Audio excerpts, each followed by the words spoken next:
नमस्कार मित्रांनो, एन जे अकॅडमीच्या यूट्यूब चॅनलमध्ये मी नागनाथ गर्जे तुम्हा सर्वांचं मनापासून स्वागत करतो। मित्रांनो, आपण तलाठी भरतीसाठी अतिशय महत्त्वपूर्ण अशा प्रश्नपत्रिका पाहत आहोत। आजची आपली प्रश्नपत्रिका क्रमांक 9 आहे। या ठिकाणी पहा, आजचा आपला पहिला प्रश्न आहे। पहा, भारतीय घटना डॅश डॅश तारखेपासून अंमलात आली। या ठिकाणी काय विचारलं आपल्याला की भारतीय राज्यघटना किंवा भारतीय घटना कोणत्या तारखेपासून अंमलात आली असं आपल्याला विचारलेलं आहे। मग तुम्हाला माहित असेल कोणत्या तारखेपासून अंमलात आली होती? 26 जानेवारी 1950। त्यामुळे आपण काय करतो पहा, 26 जानेवारी हा काय करतो, प्रजासत्ताक दिन म्हणून साजरा करतो। आता या ठिकाणी तुम्हाला अजून लक्षात ठेवायचं आहे। आता पहा, अंमलात कधी आली तर ती 26 जानेवारी 1950 ला आली। मग आपल्या भारतीय घटनेला मंजुरी कधी देण्यात आली किंवा मान्यता कधी देण्यात आली असा सुद्धा आपल्याला प्रश्न विचारला जाऊ शकतो। तर मग मंजुरी कधी देण्यात आली होती तर ती 26 नोव्हेंबर 1949 साली। लक्षात ठेवायचे। मग मंजुरी कधी दिली किंवा मान्यता करण्यात कधी आली किंवा मान्य करण्यात कधी आली तर ती 26 नोव्हेंबर 1949 ला। आणि तिची अंमलबजावणी कधीपासून चालू झाली आपल्या घटनेची तर 26 जानेवारी 1950 पासून। ओके, त्याचबरोबर या ठिकाणी सगळ्यात महत्त्वाचा प्रश्न येतो आपला, तो म्हणजे भारतीय घटना समितीची पहिली बैठक कधी झाली असा आपल्याला प्रश्न विचारला जातो। मग घटना समितीची पहिली बैठक कधी झाली पहा, लक्षात ठेवायचं, खूप महत्त्वाचं आहे। 9 डिसेंबर 1946 रोजी। खूप महत्त्वाचं आहे, याच्यावरती एमपीएससीने सुद्धा प्रश्न विचारलेला आहे की घटना समितीची पहिली बैठक कधी झाली होती। मग कधी झाली होती? 9 डिसेंबर 1946 रोजी झाली होती। त्याचबरोबर अजून एक इथं प्रश्न विचारला जातो आपल्याला की घटना समितीमध्ये उद्दिष्टांचा ठराव कोणी मांडला? काय उद्दिष्टांचा ठराव कोणी मांडला असं विचारलं जातं। मग उद्दिष्टांचा ठराव कोणी मांडला होता तर पंडित जवाहरलाल नेहरू यांनी उद्दिष्टांचा ठराव मांडला होता। कधी मांडला होता हा सुद्धा प्रश्न आपल्याला विचारला जातो। मग लक्षात ठेवायचं, 13 डिसेंबर 1946 रोजी मांडला होता। मग लक्षात ठेवायच्या दोन्ही गोष्ट पहा, एक तर घटना समितीची पहिली बैठक कधी झाली 9 डिसेंबर 1946 ला। उद्दिष्टांचा ठराव कधी मांडला 13 डिसेंबर 1946 ला। कुणी मांडला तर पंडित नेहरूंनी मांडला। ओके, पुढच्या प्रश्नाकडे जाऊ। प्रश्न क्रमांक 2 आहे। काय विचारलं पाहिजे या ठिकाणी, गावचा पोलीस पाटील डॅश डॅश कडून नियुक्त केला जातो। काय विचारलं या ठिकाणी, आपल्या गावचा जो पोलीस पाटील असतो याची नियुक्ती कुणाकडून केली जाते असं आपल्याला या ठिकाणी विचारलेलं आहे। तर मग पोलीस पाटलाची नियुक्ती ही उपविभागीय अधिकारी करतात। उपविभागीय अधिकारी ही काय करतात, पोलीस पाटलांची नियुक्ती करतात। मग कोणत्या अधिनियमानुसार करतात हा सुद्धा प्रश्न आपल्याला विचारला जाऊ शकतो। मग लक्षात ठेवायचं, महाराष्ट्र ग्राम पोलीस अधिनियम 1967 नुसार।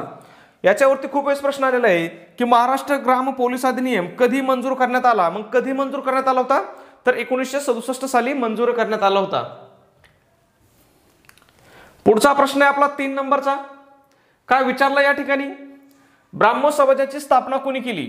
याच्यावरती सुद्धा खूप वेळेस प्रश्न आलेला आहे की ब्राह्मो समाजाची स्थापना कोणी केली। मग ब्राह्मो समाजाची स्थापना ही राजा राममोहन रॉय यांनी केली होती। पहा, खूप महत्त्वाचं आहे, कोणी केली होती?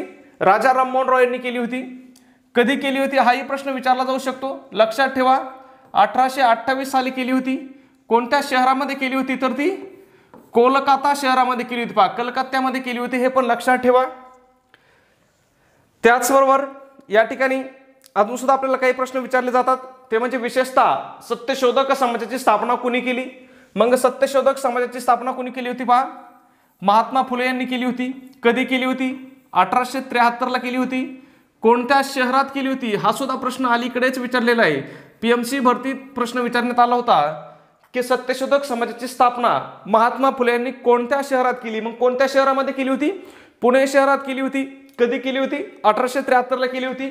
त्याचबरोबर प्रार्थना समाजाची स्थापना पण तुम्हाला लक्षात ठेवायचं आहे, दादोबा पांडुरंग तरखडकर यांनी केली होती। कधी केली होती? 1867 साली केली होती। कोणत्या शहरामध्ये केली होती हे पण विचारलं जाऊ शकतं। मग ती मुंबई या ठिकाणी केली होती। ओके, या सगळ्या गोष्टी छोट्या छोट्या गोष्टी आहेत, पण तुम्हाला काय करायच्यात, लक्षात ठेवायच्यात। का लक्षात ठेवायच्यात तर या परीक्षेच्या दृष्टीने काय अतिशय महत्त्वपूर्ण असणाऱ्या गोष्टी आहेत। ओके, पुढचा प्रश्न आहे आपला प्रश्न क्रमांक 4 आहे। या ठिकाणी काय विचारले पहा, कळसुबाई शिखराची उंची डॅश डॅश मीटर आहे।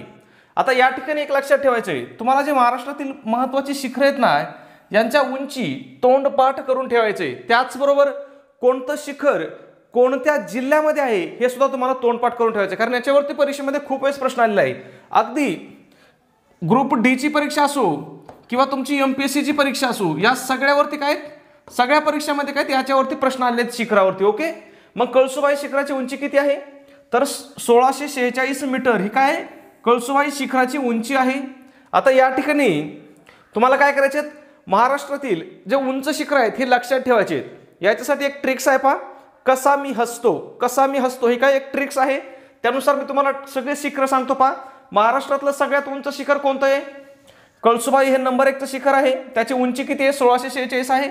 आणि ते कोणत्या जिल्ह्यामध्ये आहे, तर अहमदनगर जिल्ह्यामध्ये आहे. आता काही पुस्तकामध्ये काय दाखवलेलं आहे की कळसुबाई शिखर हे अहमदनगर आणि नाशिक या दोन्ही जिल्ह्यांच्या काही सीमेवरती आहे.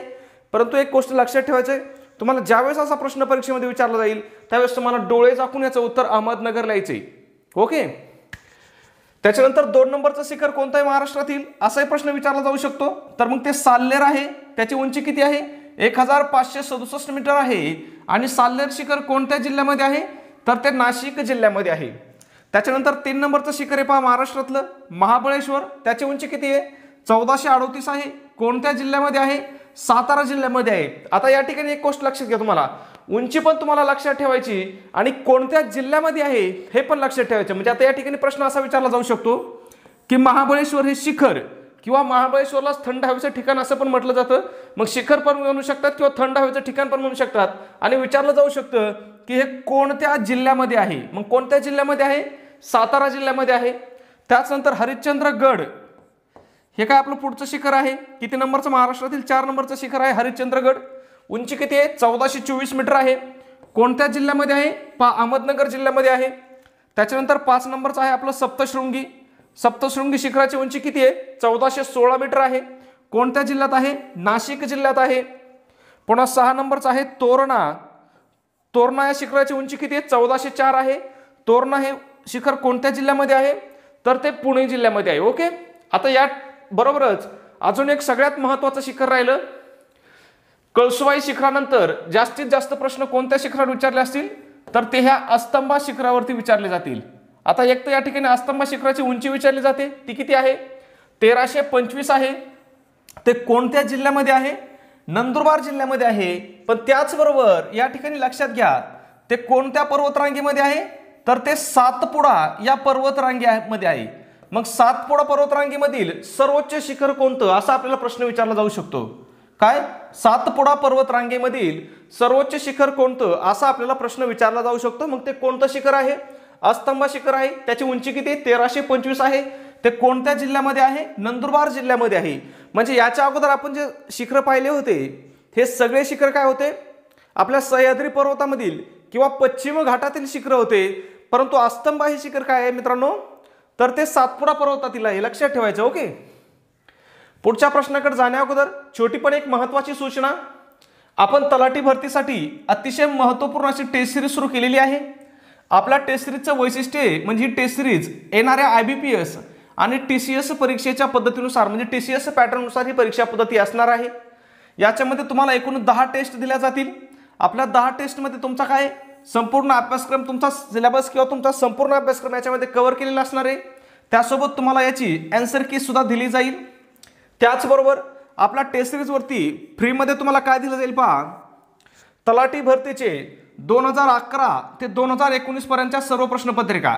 मग 2011च्या प्रश्नपत्रिका त्याच्यामध्ये समावेश असतील, 2014च्या असतील आणि 2016च्या आणि 2019च्या या 4ही वर्षाच्या प्रश्नपत्रिका काय होतील तुम्हाला याच्यावरती पूर्णपणे फ्रीमध्ये दिल्या जातील. ओके, आपल्या टेस्ट सिरीजवरती. ओके, टेस्ट सिरीजची किंमत किती आहे आपली, 150 रुपये आहे. परंतु आज सुद्धा आपली ऑफर चालू आहे विद्यार्थ्याच्या मागणीस्तव. फक्त 99 रुपयाला तुम्हाला काय करणार आहे, टेस्ट सिरीज भेटणार आहे आणि त्याच्यावर आधारित सर्व प्रश्नपत्रिका तुम्हाला फ्रीमध्ये भेटणार आहेत. कधीच्या, 2011 पासून 2019 पर्यंतच्या. ओके, आता हे 99 रुपये तुम्हाला कुठं पे करायचे पहा, गुगल पे किंवा फोनपेला आपला नंबर आहे 9689 14 16 30. नंबर पुन्हा एकदा व्यवस्थित लक्ष देऊन ऐका, 9689 14 16 30 या नंबरवरती तुम्हाला पे करायचे 99 रुपये आणि त्याचा स्क्रीनशॉट तुम्हाला याच नंबरवरती व्हॉट्सअपला काय करायचं आहे, शेअर करायचा आहे. ओके, तुमचा स्क्रीनशॉट मिळाल्याबरोबर तुम्हाला आपला टेस्ट सिरीज भेटून जातील. टेस्ट सिरीज या काय असणार आहेत, PDF फाईलमध्ये असणार आहेत किंवा PDF फॉर्मॅटमध्ये असणार आहेत त्या तुम्हाला कुठं शेअर केल्या जातील, तर त्या तुम्हाला व्हॉट्सॲपलाच लगेच शेअर केल्या जातील. ओके, पुढच्या प्रश्नाकडे जाऊ. प्रश्न क्रमांक आहे 5 आहे, खूप महत्त्वाचा प्रश्न आहे. काय विचारलं या ठिकाणी पहा, वाघासाठी राखीव असलेले दुधवा राष्ट्रीय उद्यान, काय विचारलंय, दुधवा राष्ट्रीय उद्यान खालीलपैकी कोणत्या राज्यात आहे. या ठिकाणी आपल्याला असं विचारलंय की दुधवा राष्ट्रीय उद्यान कोणत्या राज्यात आहे. ऑप्शन काय दिलेत पहा आपल्याला, उत्तर प्रदेश, आसाम, राजस्थान आणि मध्य प्रदेश. मग दुधवा राष्ट्रीय उद्यान कोणत्या जिल्ह्यामध्ये आहे, तर ते उत्तर प्रदेश जिल्ह्यामध्ये आहे. आता या ठिकाणी असा पण प्रश्न येऊन गेलेला आहे की दुधवा राष्ट्रीय उद्यान हे कोणत्या प्राण्यासाठी प्रसिद्ध आहे, मग किंवा कोणत्या प्राण्यासाठी राखीव आहे. मग कोणत्या प्राण्यासाठी राखीव आहे ते, तर ते वाघांसाठी राखीव आहे. ओके, त्याचबरोबर काही महत्त्वाचे राष्ट्रीय उद्यान तुम्हाला काय करायचे, तोंडपाठ करून ठेवायचे, कारण याच्यावरती प्रश्न विचारला जातो. प्रश्न असा विचारला जातो, एकतर ते कोणत्या राज्यामध्ये आहे आणि ते कोणत्या प्राण्यासाठी राखीव आहे किंवा कोणत्या प्राण्यासाठी प्रसिद्ध आहे असा आपल्याला प्रश्न विचारला जातो. ओके, मग या ठिकाणी पहा, कान्हा राष्ट्रीय उद्यान आहे. कान्हा राष्ट्रीय उद्यान कोणत्या राज्यामध्ये आहे, मध्य प्रदेश राज्यामध्ये आहे आणि कशासाठी प्रसिद्ध आहे, तर वाघ या प्राण्यासाठी प्रसिद्ध आहे. त्याच्यानंतर पहा महत्त्वाचं आहे बेतला राष्ट्रीय उद्यान, याच्यावरती सुद्धा खूप प्रश्न आलेले आहेत.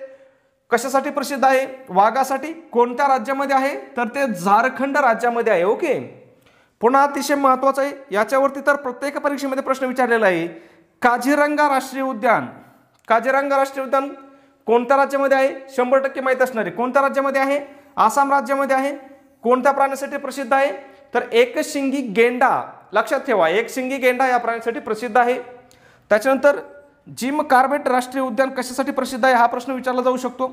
वाघासाठी प्रसिद्ध आहे. कोणत्या राज्यात आहे, उत्तराखंड राज्यामध्ये आहे. आणि आता या ठिकाणी लक्षात ठेवायचं तुम्हाला, भारतामधील पहिले राष्ट्रीय उद्यान कोणतं असा प्रश्न विचारला जाऊ शकतो. मग भारतामधील पहिले राष्ट्रीय उद्यान कोणतं आहे, तर ते आहे जिम कार्बेट राष्ट्रीय उद्यान. लक्षात ठेवा, खूप महत्त्वाचं आहे. त्याच्यानंतर काय पुन्हा आपल्याला, बन्नेरघट्टा राष्ट्रीय उद्यान. आता या ठिकाणी लक्षात ठेवा, हा जो बन्नेरघट्टा शब्द आहे, काही ठिकाणी बन्नेरगुट्टा पण दिलेला आहे, बन्नेरुगट्टा पण दिलेला आहे किंवा बन्नेरघट्टा पण दिलेला आहे. ओके, मग शब्द काही असू पण शब्दावरून समजून घ्यायचं आहे. मग बन्नेरघट्टा राष्ट्रीय उद्यान कशासाठी प्रसिद्ध आहे, हत्तीसाठी प्रसिद्ध आहे. त्याचबरोबर या ठिकाणी वाघ पण मोठ्या प्रमाणात असतात आणि हे कोणत्या राज्यामध्ये आहे, तर हे कर्नाटक राज्यामध्ये आहे. ओके, पुढचा प्रश्न पाहण्या अगोदर मित्रांनो, जर तुम्ही आपल्या चॅनलला अजून सबस्क्राईब केलं नसेल तर लगेच सबस्क्राईब करा. त्याचबरोबर जर तुम्ही व्हिडिओला अजून लाईक केलं नसेल ना मित्रांनो, तर प्लीज व्हिडिओला काय करा, एक लाईक नक्की करा. ओके, लाईक करणं, सबस्क्राईब करणं हे काय आहे मित्रांनो, अगदी मोफत आहे. त्याच्यामुळे एक लाईक काय करा, नक्की करा. ओके, आता या ठिकाणी पहा, एक गोष्ट लक्षात आली असेल, बाकीचे जर तुम्ही यूट्यूब चॅनल पाहिले तर समजा बाकीच्या यूट्यूब चॅनलचं काय असतं, 30 मिनिटाचं जर लेक्चर असलं तर त्या 30 मिनिटामध्ये काय करतात, 15 मिनिटं शिकवतात आणि 15 मिनिटं काय करतात, विद्यार्थ्यांचा टाइमपास करतो. आपलं जर 30 मिनिटाचं लेक्चर असलं तर आपण 30 मिनिटामध्ये काय करतो, कमीत कमी 25 मिनिटं शिकवतो आणि एक 5 मिनिटं काय तुमचा इकडे तिकडे वेळ जाऊ शकतो. ओके, या ठिकाणी पहा, मग आपल्याला प्रश्न काय, 6 नंबरचा प्रश्न आहे. 19 जुलै 1969 साली देशातील प्रमुख किती बँकांचे राष्ट्रीयकरण करण्यात आले. आता हे जे बँकांचं राष्ट्रीयकरण आहे मित्रांनो, याच्यावरती परीक्षेमध्ये खूप वेळेस प्रश्न विचारण्यात आलेला आहे. मग या ठिकाणी आपल्याला काय विचारलेलं आहे, 1969 साली प्रमुख किती बँकांचं राष्ट्रीयकरण करण्यात आलं होतं असं आपल्याला विचारलेलं आहे. मग याचं उत्तर आहे एकूण 14 बँकांचं राष्ट्रीयकरण करण्यात आलं होतं. कधी करण्यात आलं होतं, तारीख पण महत्वाची आहे, 19 जुलै 1959. ओके, त्या कोणत्या 14 बँका होत्या, तर ज्यांच्या ठेवी ह्या 50 कोटीपेक्षा जास्त आहेत. काय, ज्यांच्या ठेवी 50 कोटीपेक्षा जास्त आहेत अशा देशातील एकूण 14 बँकांचं राष्ट्रीयकरण करण्यात आलं होतं. त्याचबरोबर अजून एकदा राष्ट्रीयकरण करण्यात आलं होतं बँकाचं, याला आपण दुसरं राष्ट्रीयकरण सुद्धा म्हणतो. ते 1980 साली करण्यात आलं होतं. यावेळेस काय केलं होतं, देशातील 6 प्रमुख बँकांचं राष्ट्रीयकरण करण्यात आलं होतं. कोणत्या 6 प्रमुख बँका, तर ज्यांच्या ठेवी 200 कोटीपेक्षा जास्त आहेत. ओके, 200 कोटी प्लस ठेवी असणाऱ्या बँकांचं राष्ट्रीयकरण करण्यात आलं होतं 1980 ला. त्यावेळेस किती बँका होत्या 200 प्लस कोटी असणाऱ्या, 200 कोटी प्लस ठेवी असणाऱ्या, तर 6 बँका होत्या. त्याचबरोबर या ठिकाणी आपल्याला प्रश्न विचारला जातो, आरबीआयचे राष्ट्रीयकरण कधी करण्यात आले. खूप महत्त्वाचं, याच्यावरती परीक्षेमध्ये खूप वेळेस प्रश्न आलेला आहे. मग आरबीआयचं राष्ट्रीयकरण कधी करण्यात आलं होतं, 1949 ला करण्यात आलं होतं. आणि आरबीआयची स्थापना कधी झाली असं जर प्रश्न आला तर त्याचं उत्तर काय लिहायचंय? 1935 साली काय झाली होती? आरबीआयची स्थापना झाली होती. त्याच्यानंतर या ठिकाणी एसबीआयच्या राष्ट्रीयकरणावरती अजून प्रश्न विचारलेला नाही, पण विचारू शकतात, लक्ष ठेवायचे.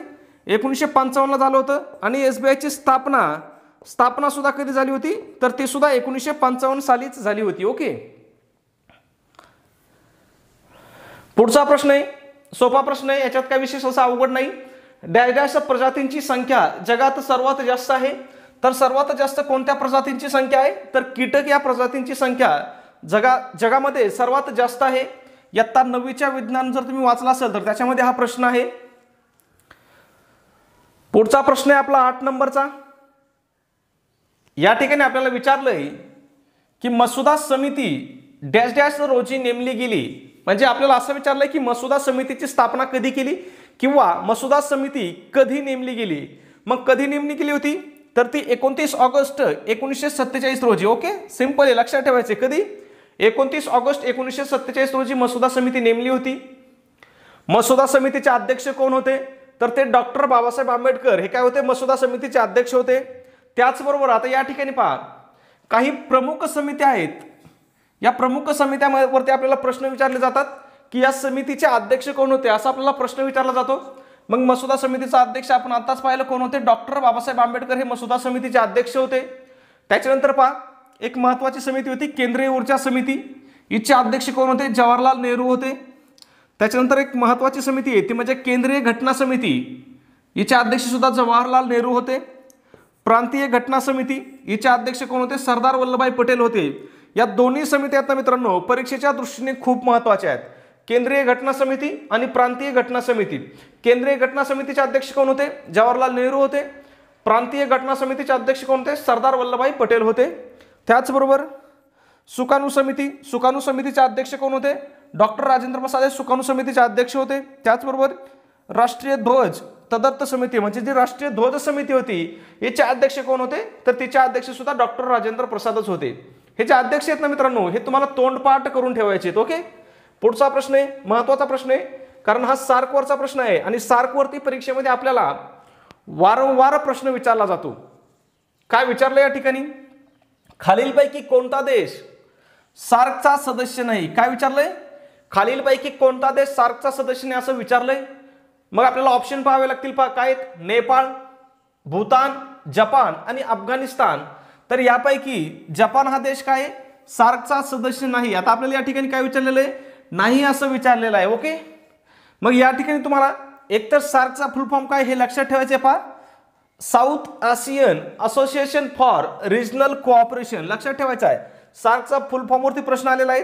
ही जी संघटना आहे ना, सार्क संघटना, ही संघटनाच मित्रांनो परीक्षेच्या दृष्टीने खूप महत्वाची आहे. तुमची कोणतीही परीक्षा असू द्या आणि ती परीक्षा कुणीही घेऊ, IBPS घेऊ, TCS घेऊ, MPSC घेऊ किंवा इतर कोणी एखादी परीक्षा मंडळ किंवा एखादी एजन्सी ही परीक्षा घेऊ, परंतु सार्कवरती परीक्षेमध्ये प्रश्न विचारलाच जातो. ओके. मग सार्कचे एकूण सदस्य किती आहेत याच्यावरती पण प्रश्न परीक्षेत आलेला आहे. एकूण 8 सदस्य आहेत. सगळ्यात शेवटचा सदस्य कोणता आहे याच्यावर पण प्रश्न आलेला आहे. सगळ्यात शेवटचा सदस्य कोण आहे? अफगाणिस्तान आहे. अफगाणिस्तान सार्कचा सदस्य कधी झाला होता? 2008 साली झाला होता. ओके. आता सार्कची स्थापना कधीची आहे पहा, 1985 ची सार्कची स्थापना आहे. सार्कचं मुख्यालय कोठे आहे? तर ते काठमांडू या ठिकाणी आहे. काठमांडू कोणत्या देशाची राजधानी आहे? तर ती नेपाळ या देशाची काय आहे? राजधानी आहे. त्याचबरोबर आता सार्कचे सदस्य देश कोणते आहेत पहा. आता एकूण सदस्य किती आहेत ते पाहिलं आपण. 8 आहेत, पण ते 8 कोणते आहेत लक्षात ठेवा. पहा, सोपे आहेत सगळे. भारत, पाकिस्तान, बांगलादेश, नेपाळ, भूटान, श्रीलंका, मालदीव आणि अफगाणिस्तान. ओके. हे सगळे लक्षात ठेवायचे. आता याच्यामध्ये एक गोष्ट लक्षात ठेवायची तुम्हाला, मालदीव सोडता बाकीचे काय आहेत? जेवढे भारताच्या सीमेला देश आहेत ना, चीन, याच्यामध्ये फक्त चीन सोडायचा की ज्याला भारताची सीमा लागलेली आहे, आणि म्यानमार, हे जर 2 देश सोडले ना तर बाकीचे सगळे देश काय आहेत मित्रांनो? भारताची सीमा लागलेले देश आहेत. त्याच्यामुळे लक्षात ठेवायला काय तुम्हाला सोपे आहेत. ओके. पुढचा प्रश्न आहे आपला 20 नंबरचा. काय विचारलंय? जगातील सर्वात मोठ्या नदीचे नाव काय आहे? आता या ठिकाणी प्रश्न नीट वाचा. काय विचारलंय? मोठ्या विचारलंय. आपल्याला लांब विचारलंय का? तर नाही. मग जगातील सगळ्यात मोठी नदी कोणती आहे? तर ती ॲमेझॉन नदी आहे. कारण जगातील सर्वात जास्त गोड पाणी किंवा सगळ्यात रुंद पात्र असणारी, सगळ्यात मोठं क्षेत्रफळ असणारी नदी कोणती आहे? तर ती ॲमेझॉन नदी आहे. आणि जर या ठिकाणी आपल्याला असं विचारलं असतं जगातील सर्वात लांब नदी कोणती, तर त्याचं उत्तर आलं असतं आपल्याला नाईल नदी ही काय जगातील सगळ्यात लांब आहे. जर या ठिकाणी आपल्याला प्रश्न आला की भारतातील सगळ्यात लांब नदी कोणती असं जर प्रश्न आला तर त्याचं उत्तर काय येईल आपलं गंगा ही काय भारतातील सर्वात लांब नदी आहे. ओके. पुढचा प्रश्न आहे आपला 11 नंबरचा. काय विचारलं होतं या ठिकाणी पहा, करंट वरचा प्रश्न आहे. भारतात आशियातील सर्वात मोठा सौर ऊर्जा प्रकल्प कोठे उभारण्यात आला आहे? काय विचारलं आपल्याला, आशियातील सर्वात मोठा सौर ऊर्जा प्रकल्प कोठे आहे? मग तो रेवा या ठिकाणी आहे. रेवा कोणत्या राज्यामध्ये आहे हाही प्रश्न आपल्याला विचारला जाऊ शकतो. तर ते मध्य प्रदेश राज्यामध्ये आहे. आता या ठिकाणी पहा 750 मेगावॅट क्षमतेचा काय सौर ऊर्जा प्रकल्प आहे, जो की काय आशिया खंडातील सगळ्यात मोठा प्रकल्प आहे. याचं उद्घाटन कोणी केलं आहे या प्रकल्पाचं? तर देशाचे पंतप्रधान नरेंद्र मोदी यांनी काय केलेलं आहे या प्रकल्पाचं उद्घाटन केलेलं आहे. ओके. पुढच्या प्रश्नाकडे जाण्या अगोदर मित्रांनो पुन्हा एकदा सांगतो, सबस्क्राईब केलं नसेल तर सबस्क्राईब करून घ्या. व्हिडिओला लाईक केलं नसेल तर एक लाईक नक्की करा. त्याचबरोबर आपला व्हिडिओ तुम्हाला कसा वाटतो मित्रांनो हे सुद्धा काय करायचा कमेंटमध्ये नक्की सांगायचा. तुम्हाला कसा वाटतो, चांगला वाटला तर तसं सांगा, काही चेंजेस असतील तर ते पण सांगा, आपण व्हिडिओमध्ये बदल करू. ओके. आता या ठिकाणी काय विचारलंय, महाराष्ट्रातील सर्वात कमी लोकसंख्या असलेला जिल्हा कोणता?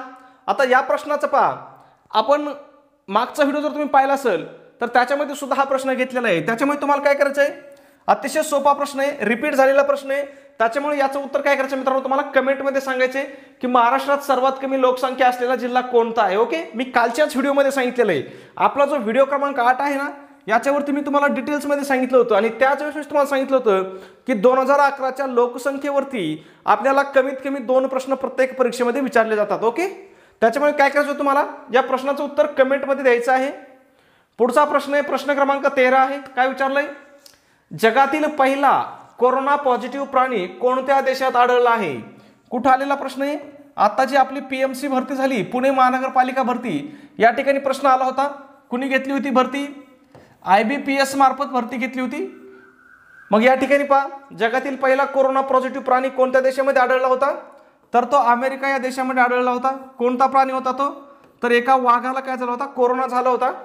आता या ठिकाणी पहा पहिला मानव किंवा पहिला कोरोनाचा रुग्ण कोणत्या देशात आढळला असं जर प्रश्न आला तर त्याचं उत्तर काय लिहायचं आपल्याला, चीन हे उत्तर लिहायचं आहे. ओके. चीनमधील कोणत्या प्रांतात आला तर त्याचं उत्तर काय लिहायचं आहे, वुहान प्रांतामध्ये. ओके. पुढचा प्रश्न आहे 14 नंबरचा, कोरोना नंतर डॅश या बुरशीजन्य आजाराचा मोठ्या प्रमाणात प्रसार झाला. कोरोना नंतर कोणत्या बुरशीजन्य आजाराचा प्रभाव झाला होता? तर म्युकरमायकोसिस या बुरशीजन्य आजाराचा प्रभाव झाला होता. मग लक्षात ठेवायचंय म्युकरमायकोसिस हा काय बुरशीजन्य आजार आहे. यालाच आपण पहा म्हणत होते लोक काळी बुरशी. काय म्हटलं जातं यालाच, काळी बुरशी असं सुद्धा या आजारास म्हटलं जातं. ओके. पुढचा प्रश्न आहे प्रश्न क्रमांक 15 आहे. काय विचारलंय, खालीलपैकी कोणता विषाणूजन्य आजार नाही? आता या ठिकाणी पहा विषाणूजन्य आजार याच्यावरती खूप वेळेस प्रश्न विचारले जातात पण नाही असं विचारलंय. पहिलं ऑप्शन दिले पहा HIV, दुसरा आहे कोविड-19, तिसरा आहे डेंग्यू आणि चौथं आहे मलेरिया.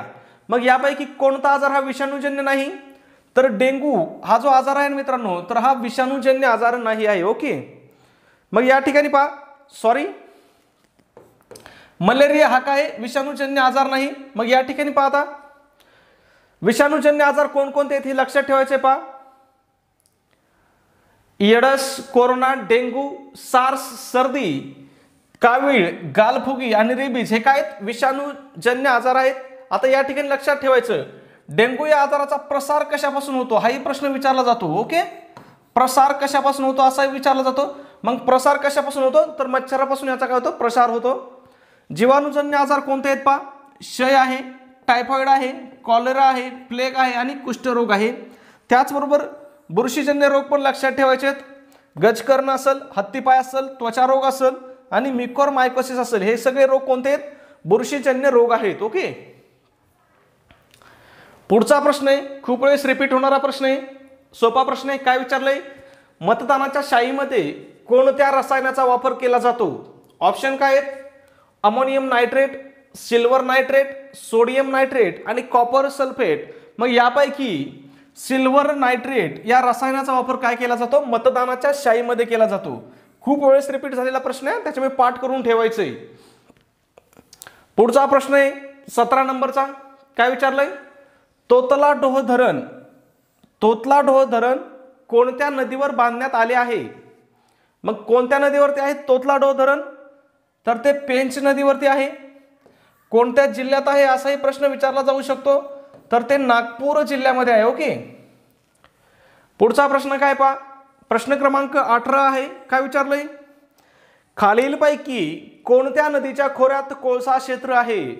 खूप वेळेस रिपीट होणारा प्रश्न आहे, आपल्या अगोदरच्या व्हिडिओमध्ये सुद्धा आपण हा प्रश्न घेतला होता। मग या ठिकाणी काय पहा, वैनगंगा, प्राणहिता, वर्धा आणि पैनगंगा हे आपल्याला ऑप्शन आहेत। यापैकी वैनगंगा नदीच्या खोऱ्यामध्ये काय मोठ्या प्रमाणावरती कोळसा क्षेत्र आहे। ओके, आता या ठिकाणी लक्षात ठेवायचं आहे, वर्धा आणि वैनगंगा या दोघींच्या एकत्रित प्रवास काय म्हटलं जातं मित्रांनो? तर प्राणहिता म्हटलं जातं। खूप वेळेस प्रश्न आलेला आहे की वर्धा आणि वैनगंगा यांच्या एकत्रित प्रवास काय म्हटलं जातं? तर प्राणहिता म्हटलं जातं। प्राणहिता ही कोणत्या नदीची उपनदी आहे हाही प्रश्न आलेला आहे। मग प्राणहिता ही गोदावरी नदीची उपनदी आहे। ओके, पुढच्या प्रश्नाकडे जाऊ, प्रश्न क्रमांक 19 आहे, काय विचारलंय? खरोसा लेण्या कोणत्या जिल्ह्यात आहेत? खूप महत्वाचं आहे, काय विचारलंय? खरोसा लेण्या कोणत्या जिल्ह्यामध्ये आहेत? खरोसा लेण्या लातूर जिल्ह्यामध्ये आहेत। लातूर जिल्ह्यातील पहा कोणत्या तालुक्यात आहेत असा सुद्धा प्रश्न विचारला होता। मग त्या लातूर मधील औसा तालुक्यात आहेत। या ठिकाणी पहा एकूण किती लेण्यांचा समूह आहे हाही प्रश्न विचारला जाऊ शकतो, तर एकूण 12 लेण्यांचा समूह आहे। ओके, आतापर्यंत विचारलेलं नाही किती लेण्यांचा समूह आहे, परंतु जर तुम्ही अजिंठा लेण्यावरती प्रश्न आलेला आहे की त्या ठिकाणी किती लेण्या आहेत, वेरूळ या ठिकाणी किती लेण्या आहेत असा प्रश्न आलेला आहे। मग कदाचित आता यावेळेस खरोसा या ठिकाणी किती लेण्यांचा समूह आहे असा आपल्याला प्रश्न येऊ शकतो, त्याच्यामुळे एक चालू लक्षात ठेवा, एकूण 12 लेण्या आहेत। पुढचा प्रश्न आहे 20 नंबरचा, आपला शेवटचा प्रश्न आहे, काय विचारलंय? लेण्यांद्री, शिवनेरी, भाजे या लेण्या कोणत्या जिल्ह्यात आहेत? आता लक्षात ठेवा मित्रांनो, तुम्हाला कोणती लेणी कोणत्या जिल्ह्यात आहे हे काय करायचं, तोंडपाठ करून ठेवायचं आहे। ओके, मग या ठिकाणी आपल्याला विचारलेलं आहे लेण्यांद्री, शिवनेरी, भाजे या लेण्या कोणत्या जिल्ह्यात आहेत?